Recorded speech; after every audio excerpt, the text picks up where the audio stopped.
Good morning students, welcome to CR International School online study system.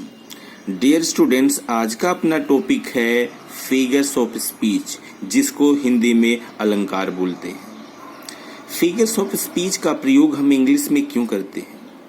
बेटा, language को beautify करने के लिए, इम्प्रेसिव बनाने के लिए, इफेक्टिव बनाने के लिए हम कोई भाषा, कोई वर्ड, कोई सेंटेंस बोलें तो ऑडियंस हमसे इफेक्टिव हो, इम्प्रेसिव हो, इसलिए हम फिगर्स ऑफ स्पीच का प्रयोग करते हैं। डेफिनेशन में हम देखते हैं जो दिया गया है कि figures of speech is a departure from the ordinary form of expression और ordinary course of ideas in order to produce a greater effect. जो आपका आया है ए ग्रेटर इफेक्ट, इसी से क्लियर हो जाता है कि फिगर्स ऑफ स्पीच का जो मेन टारगेट है ग्रेटर इफेक्ट, ऑडियंस पर एक ऐसा इफेक्ट छोड़ दे कि वो भूल ना पाए। किसी से कम्युनिकेट करते समय, बात करते समय वो लैंग्वेज में वो वर्ड्स, वो डेकोरेटिव वर्ड्स आप यूज करो ताकि आपका कम्युनिकेशन ओवर होने के बाद भी लोग आपको याद करें। कुल मिलाकर के कहने का मतलब क्या है, हम अपनी स्पीच को, अपनी लैंग्वेज को, अपने सेंटेंस को, अपने कम्युनिकेशन को यादगार बनाने के लिए, इफेक्टिव बनाने के लिए, इम्प्रेसिव बनाने के लिए हम फिगर्स ऑफ स्पीच का प्रयोग करते हैं।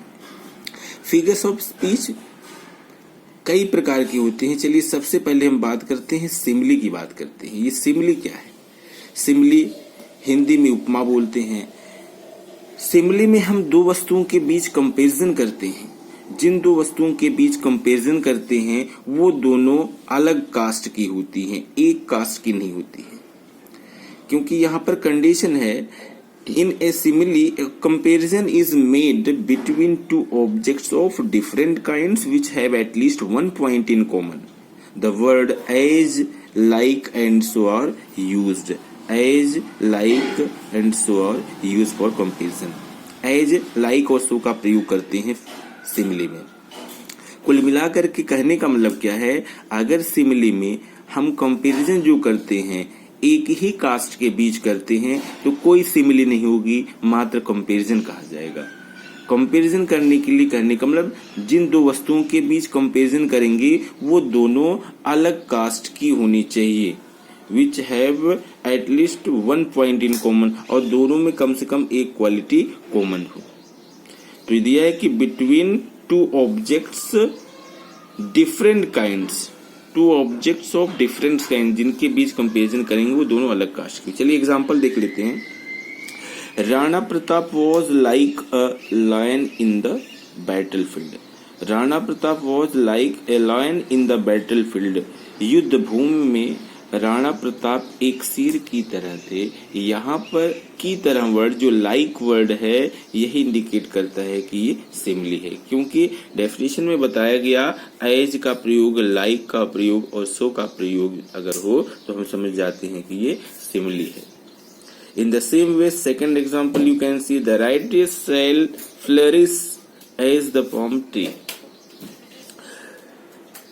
मेटाफर क्या है, जिसको हिंदी में रूपक बोलते हैं, यह भी सिमिली की ही तरह है लेकिन थोड़ा सा डिफरेंट है। यहाँ पर एज, लाइक और सो का प्रयोग नहीं होता है और इसी तरीके से यहाँ पर जो कंपैरिजन है वो हिडन है।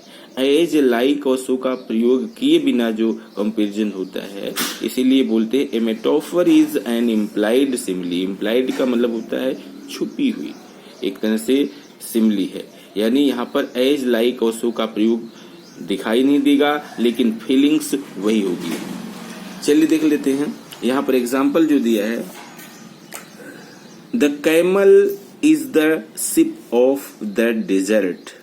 यहाँ पर कैमल को डेजर्ट का सिप मान लिया गया है। एक्चुअली सिप है नहीं लेकिन की तरह है, लेकिन की तरह वर्ड यानी एज या लाइक और सो वर्ड यहाँ पर हिडन है। In the same way second example, life is a dream. जीवन एक सपना है।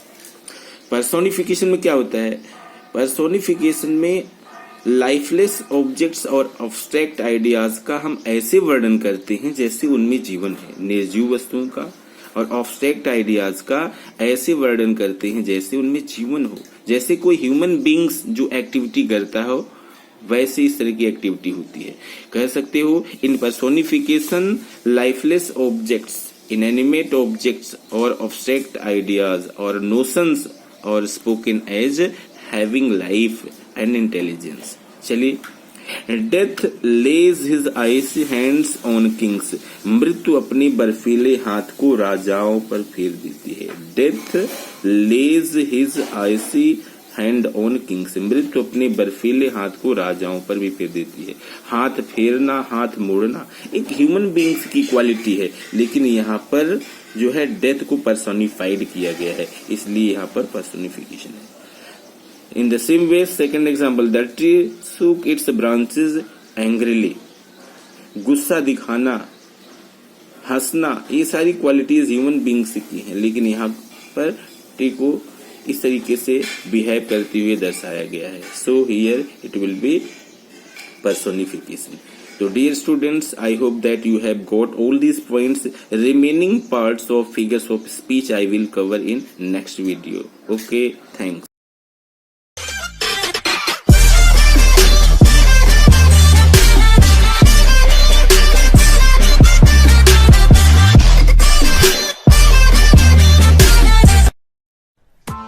Press the bell icon on the YouTube app and never miss another update.